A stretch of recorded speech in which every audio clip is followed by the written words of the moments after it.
you for joining us. Yeah, happy to be here. So I think you probably already shared a little bit in your breakout rooms, but if you guys could tell us how you have found yourself in nature lately.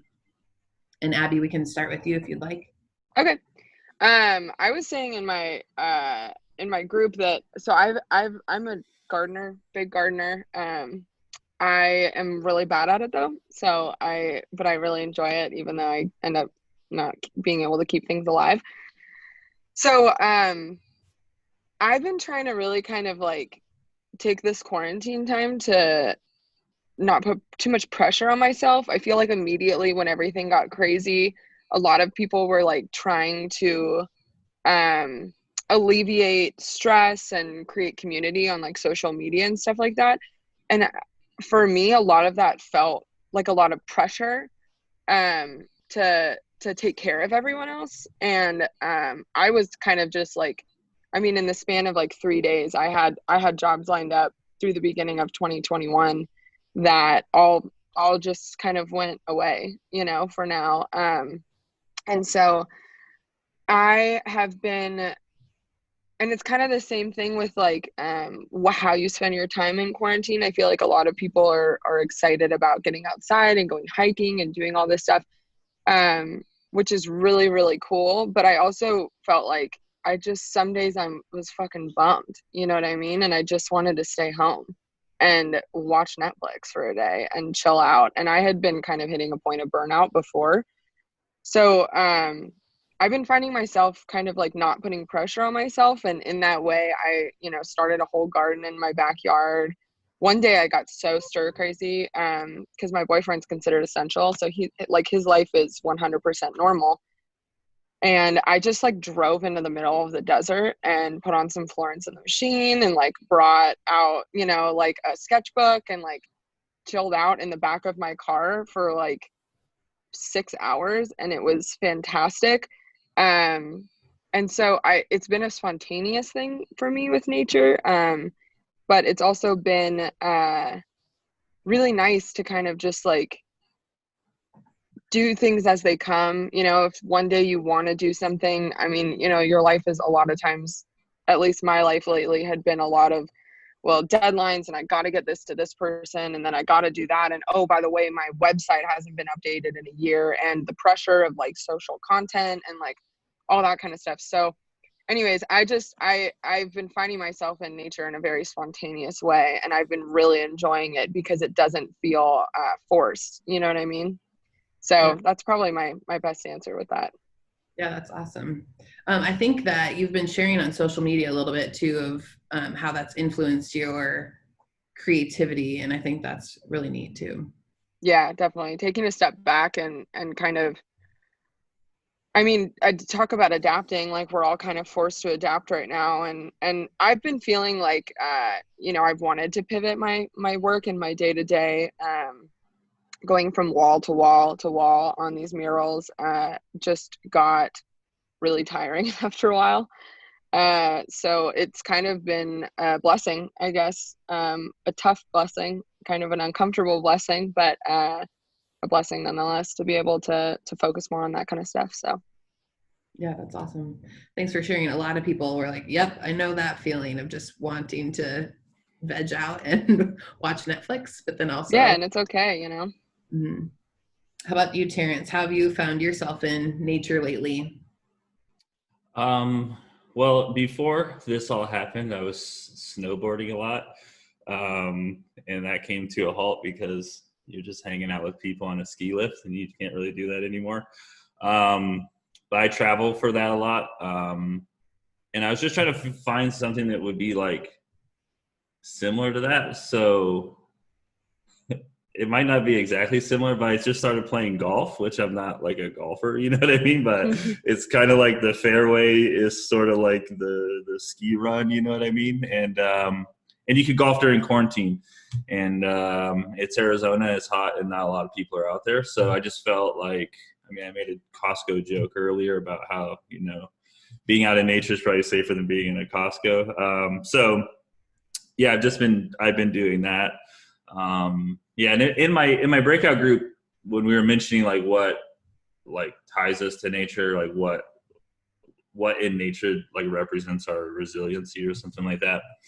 I had mentioned the trees because a lot of times when you're like on the mountain or something like that, or even on the golf course, there's so many trees around, you know what I mean? And someone made a comment to me once, and I use it a lot when I'm chatting with people, is that like you're not a tree.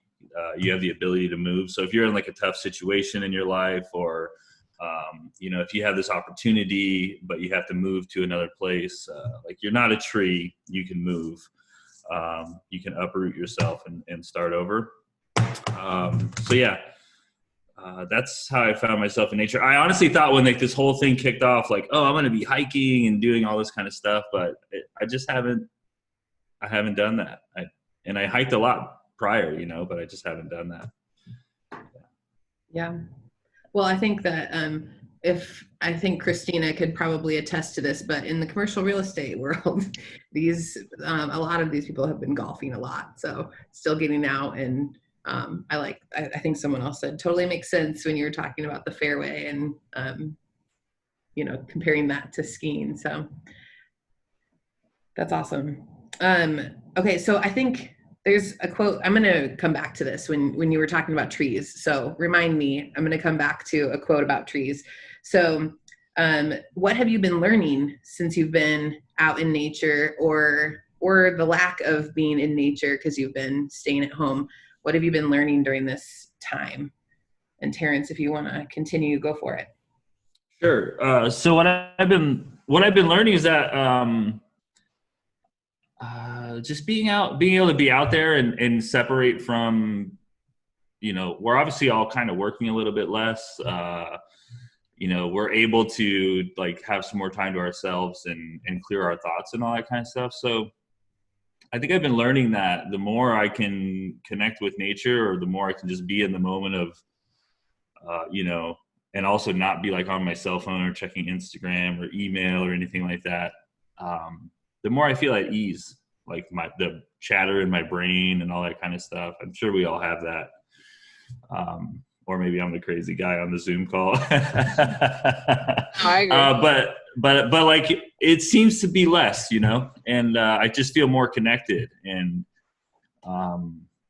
yeah, like one time I watched a talk with Tim Ferriss, and he mentioned like about his life, how he's not like going and searching for the answer. Like he'll like meditate for 2 days, and he'll think through a problem for weeks and then come to a solution.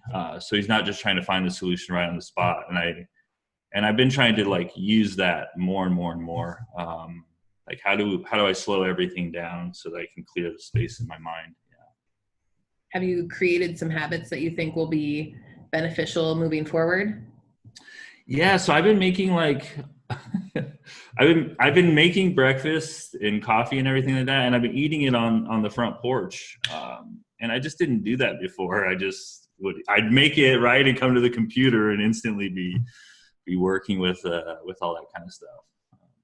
And I really enjoy like going out to the front yard and seeing so many cool dogs in my neighborhood that I get to see their owners walking and stuff, So as small as that is, like I definitely will do that a lot more. Yeah, someone said in the chat, breakfast on the patio every morning has been heaven. I can't agree more. Yeah, that's awesome. My husband and I both are working from home, and so it's been nice to have breakfast together every day, where we didn't have that before. Yeah. How about you, Abby? What have you been learning during this time? I've kind of been learning that I've been trying to like I try to turn my brain off sometimes, because I tend to think in like these really overwhelming ways. So like what I've kind of been thinking about a lot lately is just that nature is it's brutal, man. Like it's relentless, It's got a ton of like you're never gonna win, almost. It's kind of like a helpless feeling in some ways, like viruses will always exist, and people will always exist that hurt nature, companies will always exist that hurt nature.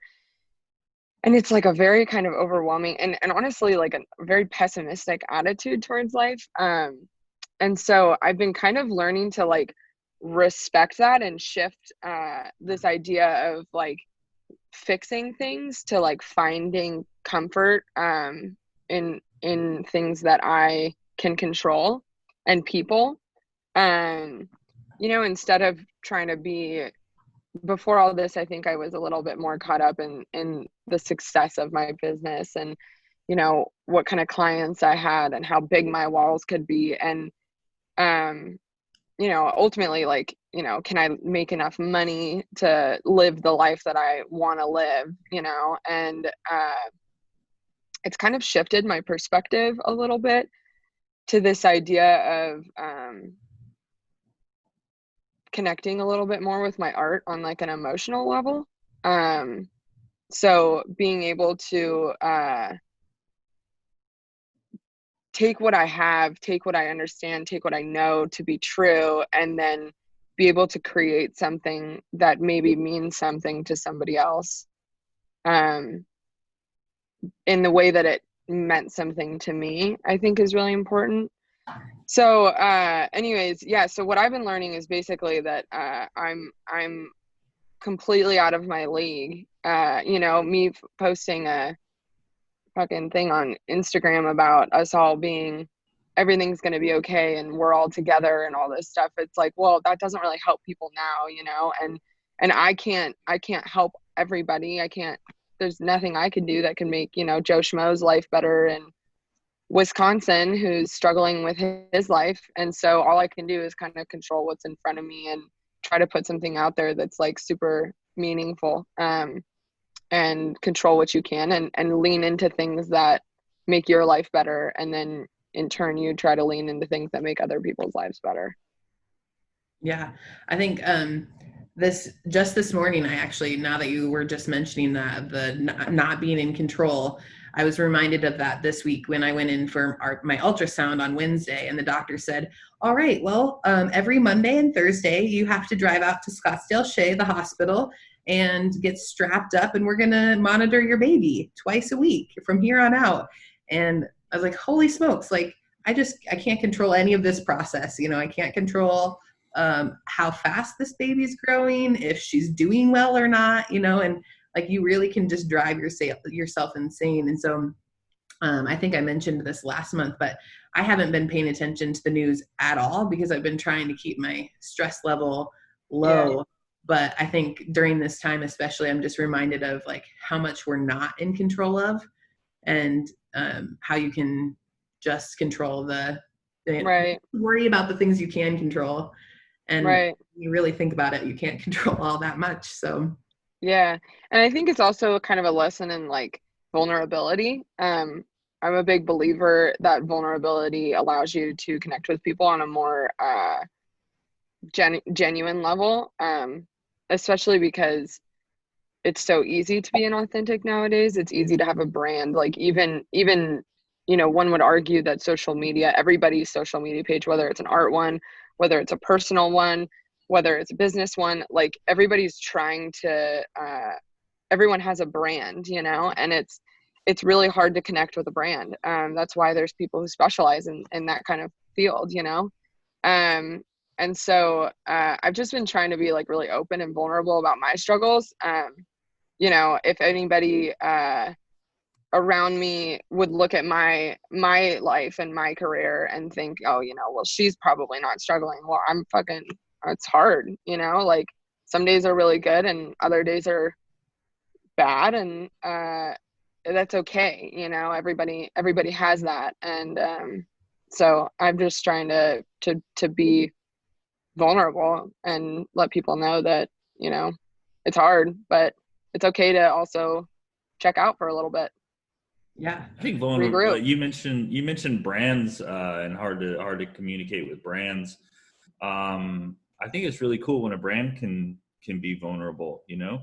Yeah, because 100%. it's like the human. It's what makes us humans, right? Like we can be ashamed. We can be like not happy, and we can talk about it. And I think that it's really cool. Right. We use that, we employ that a lot with like First Place Coffee. Like if there's a day where like something happens, we talk about that. Like say like the espresso machine goes down or something like that. If we do an Instagram post where we talk about the reality of what happened and how we felt and how everyone felt, those posts get so much more, like engagement than any other posts that we do. Yeah. But it's because vulnerability is it's real. It's also like the most basic of human, like shame and fear are like the most basic of human emotions, and everybody goes through them. You have to do a lot of work personally to not be ashamed of having shame. And brands are really hard to do that because they're supposed to be this like position of we've got it together. You can be buy our product and you'll be happy. Buy our product and you'll be good. And when in reality it's people are starved of that connection. So I totally agree with you. That's awesome you guys do that. Yeah, I think that's a great segue into the quote that I was going to read, and then our question about more vulnerability. But if you saw on social media when we first announced Nature, here's a couple of like little snippets from what we shared. So in the book Emergent Strategy, Naima Penniman reflects on the decentralized strength of oak trees. And so she says, amidst the whipping winds and surging water, the oak tree held its ground. How? Instead of digging its roots deep and solitary into the earth, the oak tree grows its roots wide and interlocks with other oak trees in the surrounding area. So it's natural to be feeling alone and scared when storms come our way. But nature, in all its forms and stages, shows us time and time again that resilience comes from adapting, collaborating, and leaning on the support systems around us. So one of the last questions I have for you guys before we open up any Q&A, what can nature teach us about living with strength, vulnerability, and grace during these challenging times? And I think you started to touch on that, but if you would like to expand. Me? Yeah, go for it. Okay. So I think a big part of adapting and collaborating, and especially surviving and doing it in a way that is graceful. I have this big tree in my front yard, and when we first moved in, the tree was great. It was like looking really good, and we were super proud of it.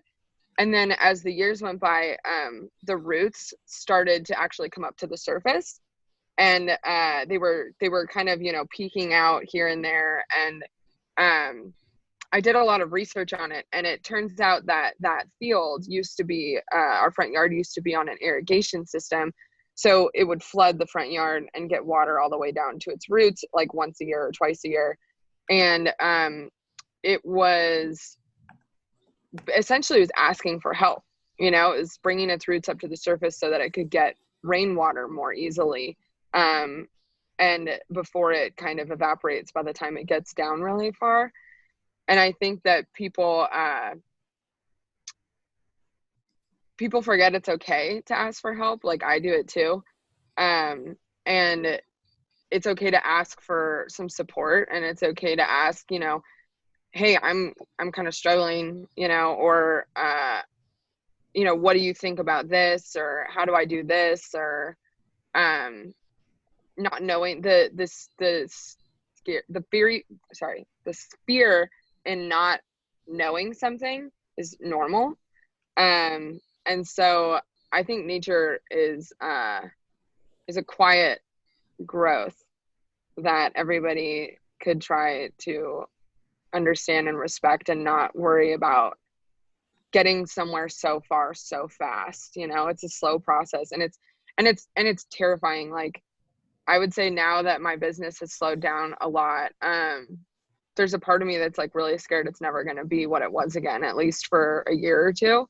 So the idea of pivoting to doing something a little different is really scary. I'm enjoying the process. Like I had started writing a book before all this, so now I'm spending like 2 days of my week just writing on my book.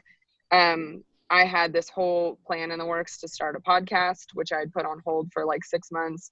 And I know everyone in the world is starting a podcast, but, you know, it's like, that's something that's really fun for me. And it's okay to not, it's okay if it takes you years. It's okay if it takes you a long time. You will get there eventually, and just keep focusing on, you know, taking care of yourself and making yourself feel good every day about what you're doing, and be proud of the work that you have done, and be proud of the fact that you're learning something new, because it's uncomfortable and not everybody does it. And growth is never comfortable. It's honestly probably like the hardest time ever. It's really, really shitty, but it's amazing. It's amazing when you can look back even, you know, a little bit on your journey and be like, wow, I can handle a lot more than I thought I could, or I could know a lot more than I thought I could. And I think that nature kind of reflects that naturally, in just the way that it's relentless. Yeah. Do you think that in the past you took time to look back on those times of growth, or did you just keep pushing forward and now? No, I definitely didn't. And I still struggle with this all the time. I'm very hard on myself. I'm a very, very tough inner critic, and I'm really working on that. But I had this moment where I was redoing my website at the beginning of quarantine, and I had all these projects on there that I was so proud of when I first made the website. And then I went back, when I was going back through, obviously you don't want to put like every single piece of your portfolio up on your website. You want to kind of keep it to things that you want to get hired for and like your best work. So anyways, I was going back through and I was like, man, some of these are so shitty. But, you know, it's like, and that was a really cool feeling to be able to be like, wow, I can look back at some of my finished work from before, and really, I can tell that I've gotten better, which is a really, really cool thing. So looking back at concrete things is really nice, because I can tell myself over and over again that I am growing and that I'm doing things, but like I said, I'm really tough on myself. So being able to like see something tangible in the way of growth is really cool. Yeah, that's awesome. I ask that because I feel like there's so many times in my life where I didn't take time to actually look back, and then you're like, oh wow, I have changed a lot in the past, even just year, you know? Yeah, it's really cool. Yeah. How about you, Terrence? What can nature teach us about living with strength, vulnerability, and grace during these challenging times? What are your thoughts? Sure. So the first thing that comes to my mind is like this parable that Wayne Dyer once shared about like how like you know, and people brought up water a lot during this, like the rock in the stream, and in my breakout session, someone brought up water. But there's this really cool parable about like not being able to hold, like you can't reach into a stream and like hold water in your hand. You know what I mean? Because if you pull your hand out, and you let it go, there's no water in your hand. But if you reach into the stream and you just let the water flow over your hand, you can hold as much water as you want, right? I think that's a really interesting way to think about life and everything that's going on right now, like all the facts and everything, and you know, scarcity and all this stuff that's going on. Like a lot of times we like try to ball it up and like, you know, we try to hold it in our hands, and it creates a lot of stress and everything. And if we just can loosen up and let it all just flow like the water over the hands, you know, it'll make us stronger, because we won't be, you know, so tense and unwilling to accept the change that comes. I think something else that's cool that Abby mentioned, who's Jane Goat, for those that don't know, she has 2 names, is being able to look back at like her past work and realize like, wow, I sucked then. That's actually really powerful, right? Because that means that you suck less now, because someday you'll look back and think that you sucked today. Oh, for sure. It's just a journey of sucking less. yeah. Someday you'll suck less, and it'll be awesome, and people think you're good, you know, and I'm sure that's happened. But another thing that Wayne Dyer talks about a lot. If you're not familiar with his work, you should watch his YouTube videos, and and read his books. But as he talks about the idea of striving and arriving. So much in our lives we're like really striving, you know what I mean, to get to this like goal or whatever it is, or like how you think life should be. But we don't ever arrive and take a moment to be in that moment and look back and see how far that we've come. And I try to put that into practice in my life a lot, where it's like, you know, we have this like this future paced goal and we're working towards it really hard. And sometimes we're stressed at night or stressed in the day, or, you know, your eyes are bloodshot because you've been up for far too long working through this thing, you know. And we have to arrive, you know, because as humans, naturally, we have this goal marker of what success means to us, right? And then we get to the goal marker and then we go, all right, let's put the goal marker out here. And then we keep doing that, you know. But it's just important to arrive at where you are, take inventory is what I call it, and then you know, bask in the glory of what you've done, and then, you know, move on to the next goal post. Definitely. I read this book once about it talks about the importance of camping versus climbing. And it's basically this whole metaphor that you as a person, you know, you climb and climb and climb, and then you camp for a while, and that's okay, you know, but eventually you'll probably start climbing again, and then you'll camp again for a little bit. And it talks a little bit about how both are really, really important for you, like as a growth of a person and as a creative. Because if you're constantly climbing, you're never working on the things that I find the hardest. Climbing's easy for me, right? If I can just keep updating my website and coming up with social content and pivoting my stuff and doing more prints and selling more t-shirts and getting more jobs, then I don't have to stop and kind of just be comfortable with where I am. And it's like some people have a really hard time with the climbing part, some people have a really hard time with the camping part, but you actually need both of them really bad. So I totally resonate with what you're saying. I have a question for you, Jane. And Lorley, if I can't do that, just strike me down. Dude, just take us out of here. You're great. What mural around town is your favorite that you've done? Oh, okay.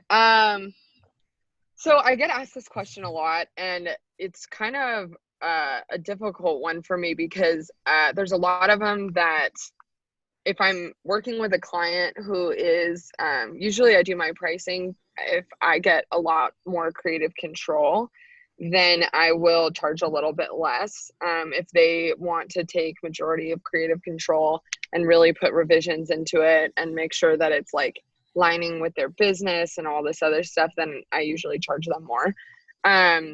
So it's kind of, my work is starting to shift a little bit more into a realm of people are trusting me, I think, a little bit more. So I usually answer this question by saying whatever is my latest one, because I feel like every time I do a mural, I get a little more comfortable on the wall. I get a little bit more comfortable with how my paint's going to handle on any given surface. You know, I could be working on like a faux stucco or a concrete block or a drywall or whatever. And the more that I work on those, the more I know how the paint's going to react, how much paint I need to use, how much paint I need to mix, like that kind of stuff. And so I get a little bit more daring with my designs because I'm able to understand a little bit of how things are going to go down, and I have a little more confidence in that.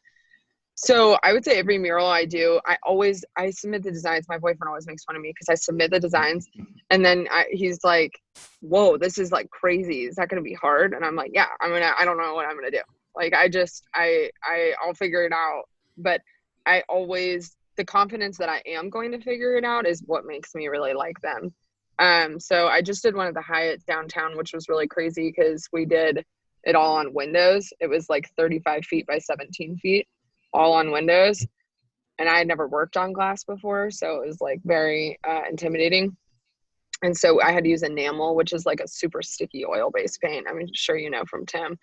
And it was really thick and like doesn't handle at all like acrylic does. And I was trying to do I wanted to do some spray paint gradients over that. So I had done all this testing and like figured everything out. And then I freaking spray painted over a section of it. Turns out if I let it dry too long, meaning like a half an hour too long, and you put the spray paint over it, it'll just peel all the way off the window. But if you put it on when it's like still the right amount of tacky, then it'll seep into the oil. It won't have cured enough. So it's like little shit like that that really makes me appreciate my stuff. And the whole idea of doing spray paint over the paint was a very new thing to me, which I was really excited about. So it's usually my last one because I've really kind of done something crazy that I'm like, well, I guess I'll figure it out if it doesn't work. And then I usually do. But I really like 1.5 Street. That's one I did like 2 years ago. It's behind the Churchill, and it's like a public art project. I mean, I didn't get paid much for it, and there was like 12 of us that all got walls in there. Buddy of mine, Isaac Caruso, curated all that, and it's really cool because everybody got to do whatever they wanted. And so you really get to see a lot of people's personalities shine through there. And like, you know, La Morena is really, really talented, but her piece in there, I'm like, oh yeah, this is what she wants to do, and this is what she should be hired for. And that's not always the case in Phoenix because there's just not a big enough talent pool that a lot of people are like, well, I know one mural artist, so I'm going to talk to them about this project that I want to do, and then hope that their art can somehow fit into my vision. And it should actually be the other way around. You know, there should be a positioning of clients and artists where it's like, you know, if someone comes to me and is like, I want a really realistic portrait, and I'm like, okay, well then you should go to Nyla or Clyde or someone else because I don't do realistic portraits, you know. And likewise, if somebody else if they get tapped for a job that is about typography, then you know, if they've never done that, then they might want to call me. So yeah, it's one of those things. But I don't know if that really answered your question. You did the Park Central project, right? Oh yeah. Oh yeah. Do you not like that one? No, I do. It was just like the ruin of me for like 4 straight months because I really like that. I really like that one. Yeah, I love it too. I love and, it. And actually it always holds a special place in my heart because prior to that, I had done like the biggest wall I had ever done was like, you know, maybe 10 feet, 12 feet high. And it was just all ladder work. Like I had never even been on a scissor lift. And then I kind of like applied for that ArtLink call and like got it on a whim. And then I was a finalist with Lauren Lee and Andy Sleasier. And I was so out of my league. Like at the meeting, they were like asking questions about lifts and like all this other crazy stuff. And I was like, oh boy. I ended up getting the project, which I was like, shit. And then I had to like call a rental place and be like, can I just throw someone $100 to like let me on a lift in there so that I can like try to figure it out. And I had never bought enough paint for that. And I wasn't really sure how to like lay everything out. I needed to make straight lines, and like I had to like this fucking weird ass MacGyver thing of like a knob that I had like super glued to Velcro and like put it in the middle of the wall because you couldn't break the seal on the wall because it was like a faux stucco. It would have like fucked up the whole wall. So it was just like 3 months of the most insane stress that I've ever gone through.